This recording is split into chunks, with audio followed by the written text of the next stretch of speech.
think the problem has already happened. Now, their displeasure with the country, their country's leadership, and which has opened the borders. Of the EU. I mean, Absolutely. we've talked about it for economic reasons. Now you get social, political reasons for it to happen. Dr. Jasser, why is this happening? I mean, this is as a woman, as a mother, you know, I look at this and I would be fearful for my daughters. I'd be fearful for myself, given what we saw happen in Cologne, Germany, and all the other things that have happened there in Northern Europe. Why is this happening with these migrants? Well, I think, you know, Trish, it's a natural human response to the absence of any strategy, to the unmitigated surrender by Merkel, by Obama. Forgive me, Dr. Jasser, I think you misinterpreted my question. I'm asking, why are these men assaulting women, really being so thankless for the opportunity they've been given to have a shot at a new life in Germany? I mean, why is that happening?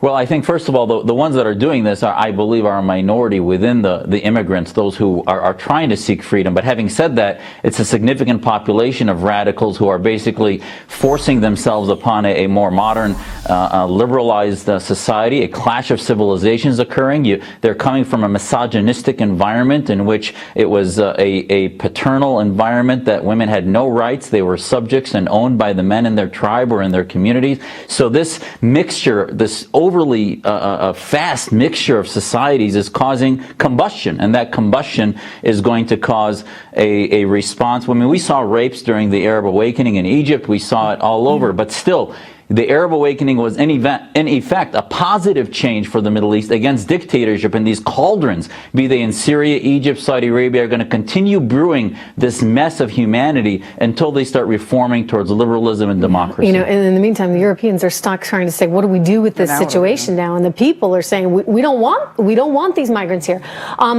Does it help in any way that Putin's saying, okay, I'm getting out of Syria? Will that calm anything down in any way in your view, KT? No, I think Putin's making a very smart move for his own interests. What is that? He's now messed up the Middle East enough so that there are these migrant flows. He's now going back to Russia, knowing that what will happen, he just has to sit back and watch it happen. Europe is about to disintegrate. What does that do for Putin? Well, Europe presented a real political problem and potentially a military problem for him. That's now going to go away. Secondly, just a couple of days ago, there was a terrorist by the name of Abu al-Shishani, Abu the Chechen, and he was the leader of ISIS's northern military operation. So he's presumably, reports that he's either been injured or killed. He's Russia's biggest nightmare. If he's gone, Russia doesn't have a lot of reason to stay. As we watch all of this continue to unfold, and Bashar al-Assad not having the backing of Vladimir Putin there, do you anticipate that these floods of migrants are going to swell, Dr. Jasser, or is there a chance that some people might be more settled there in Syria? Well, I don't think much is going to change. I would be careful in assuming that Russia's pulling out. Their base in Tartus is still there for 44 years. I think they may be pulling out for two reasons. Either the carpet bombing they're doing in Aleppo, they want their troops to get out of the way, or they've actually succeeded in bolstering the Assad regime. Iran is continuing to be strong there, so they find themselves able to step out on the ground operation, but their air operation will continue, and Syria is still a client state. So the refugees will continue to flow out as long as the Assad regime is and what happens to Europe, Dr. Jasser? I mean, KT's predicting basically the end of the EU as this grand old experiment. What do you say?